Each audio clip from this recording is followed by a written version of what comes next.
It's hard to understand how we got from here. Now these balls are regular, the pins are plaster of Paris. To here.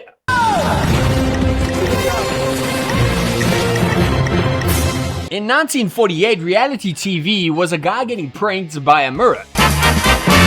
You're about to see some real candid camera magic. That owl that appeared in the mirror of the barbershop was produced by lighting a strong light behind this two-way mirror. Today we got 40 kids stranded in the desert trying to start a civilization while the producers are hoping that someone starts a cult. Just when you thought reality TV couldn't push the envelope any further, get a load of this new show called Kid Nation.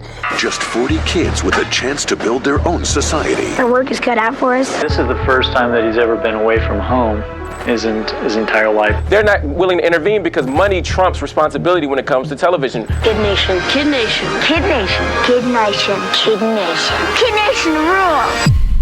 This is the story of how reality television has escalated completely out of control, and what happens when we run out of normal ways to make it entertaining. And reality TV has not just evolved over 80 years, but it shifted from wholesome organic social experiments to highly manufactured, high-stakes entertainment designed to suck out your last brain cell. Now keep an eye out for the meter in the top corner, because I want you to put yourself in an evil producer's shoes. Forget morality and leave common sense at the door. So how far can we really push a human being before they break on camera? Cat. Oh, I thought you said Kylie. I'm sorry. Can you take both of us? JC, I trust more than anyone here because he was in my red cube box challenge with me. I'm gonna take 650.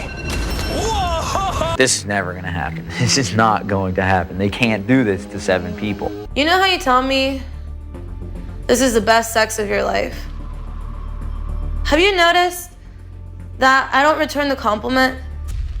Now, as everything does, it starts out pretty innocent between the 1940s and the 1980s. The early pioneers like Candid camera weren't trying to ruin anyone's life. The joke was sort of the entire product. You confused someone, you filmed their reaction, you revealed the prank, and everyone goes home. At this point, reality TV is still sort of niche and a little secondary to some of the major sitcoms. Now, in 1973, PBS released a show called American Family.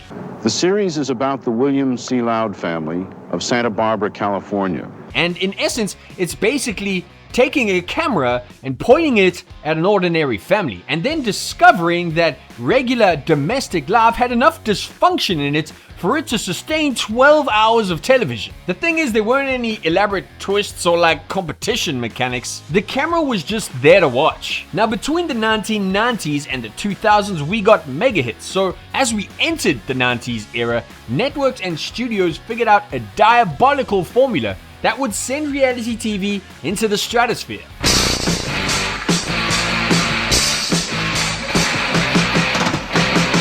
This is the golden age of reality TV. Do you remember MTV's The Real World in 1992?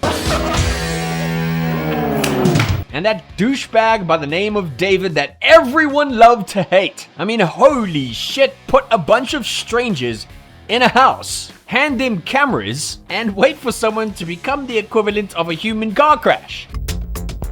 Poisonous. If you don't think about it, it's like a big snow No, cone. if you don't think about it, you'll get cancer. Don't eat the snow in New York. Nevertheless, reality TV exploded. Survivor drew 51 million viewers for their season 1 finale. The winner of the first Survivor competition is... American Idol raked in 20 to 30 million viewers weekly and completely dominated network TV for almost a decade. Although I search myself, there's always someone else I see. I just allow a fragment of your life. Money.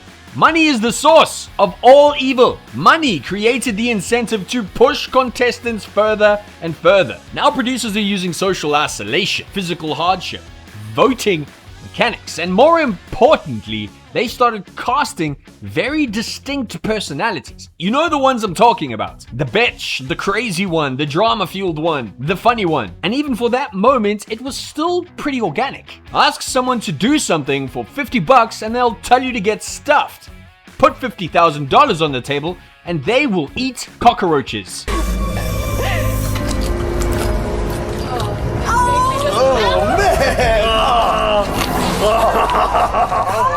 Now don't tell me you haven't done this. Imagine your significant other has just put on an episode of The Bachelor. I know your reaction. You roll your eyes and walk away, right? You come back 2 hours later and now are emotionally invested into a woman named Ashley, who is now sobbing into a champagne flute because another woman got a date with the man she met 4 days ago. Cheers. Cheers. How am I supposed to find another you? You don't know Ashley? You've never met Ashley. Ashley doesn't know you exist. Yet you're sitting on the couch screaming that bitch. Naturally, the producers have raised the bar, raised the stakes, raised the drama. The drama. That is the 2010s in a nutshell. Sure, cable TV may have divided audiences. Executives also said, why spend millions making a movie when we can put 20 women in a mansion and let them manufacture their own content for 12 hours? It's really cute. Wait, where is it? Anyone can just bring a champagne bottle and... You ready for this? Yeah, I'm ready. This might make a mess. So you see, the shift from franchises like The Real Housewives, The Bachelor, Jersey Shore, Keeping Up with the Kardashians. Separate. No. You Don't stop. Ever! Guys, stop it! Stick your nails in me! You guys, stop! Courtney! You guys! Was more about personal drama, clout, and lifestyle envy. It's also where producers started intervening, or perhaps even asking the question, how much of someone's life can we put on camera before it becomes deeply, deeply weird? I mean, holy shit, The Bachelor made romantic desperation competitive. Undermines me, she's mean. The thing is, I would have never done this to somebody that I love. Lord. I'm done with this. You are the meanest person I've ever met. Temptation Island took couples who were supposedly already in love, put a bunch of hot people between them, and then basically gave them a corporate stress test. Love is Blind is asking people to get engaged without even seeing them. I mean, goddamn, put yourself in the producer's shoes. Holy shit, you don't even have to write a plot. You just create a situation where you know someone is likely to make a really terrible decision. All you have to do is get it on camera. How does it feel to be engaged? Bruh. Weird. So how do you feel? I don't know how I feel. I'm not sure what to do with my hands. I love you. I don't feel ready to say that. This is uncomfortable. This is definitely one of the most awkward moments in my life. The perfect example, if you haven't watched it, is Let's Marry Harry.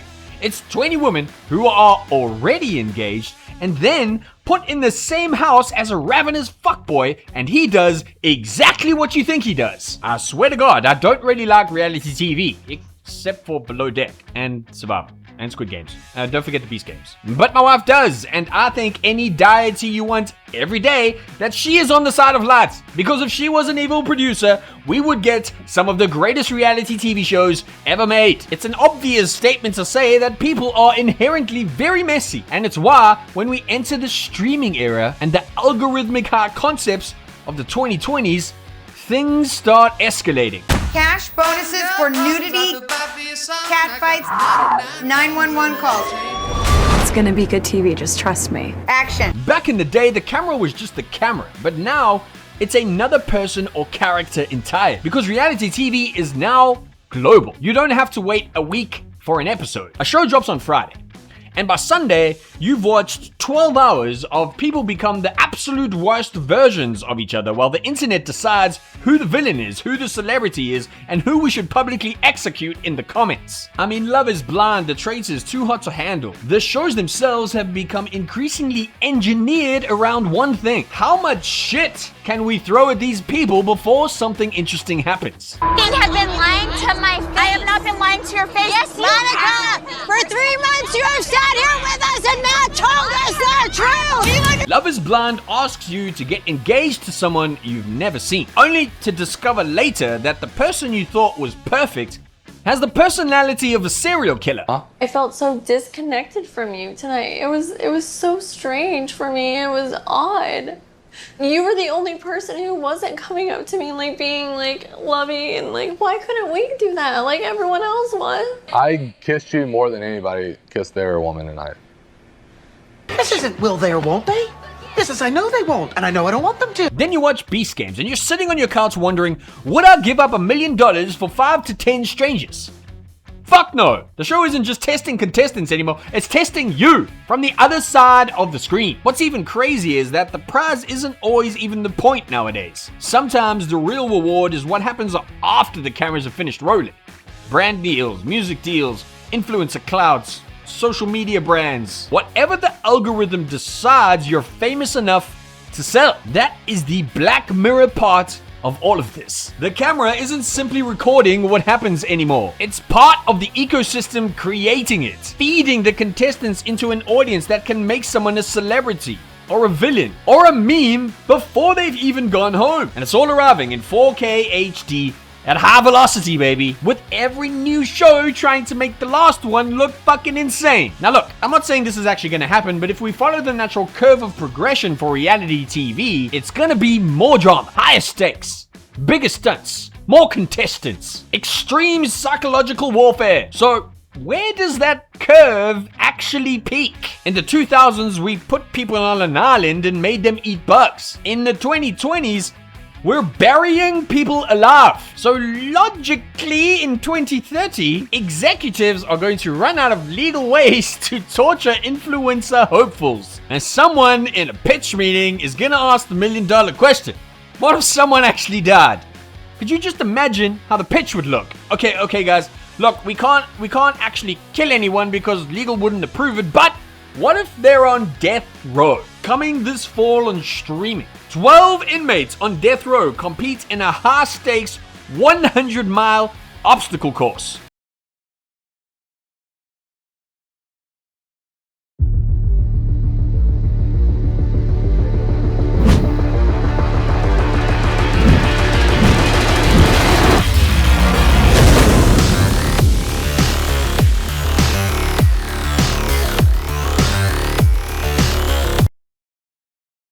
You can almost hear the executive saying, oh my god, you can't do that, that's horrible. How many episodes? So what's the scary part here? Because it's not if networks would actually pitch the idea.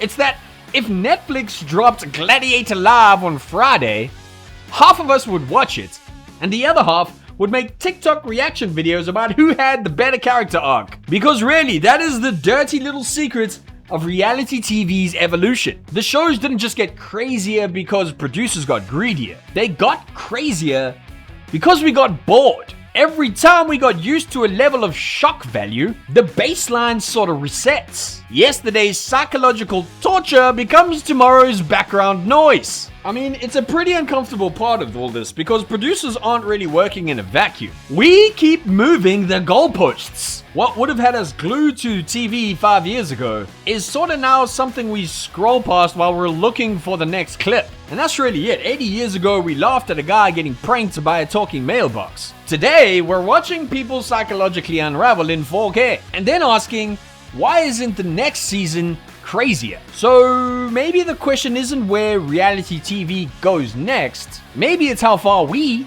are willing to let it go.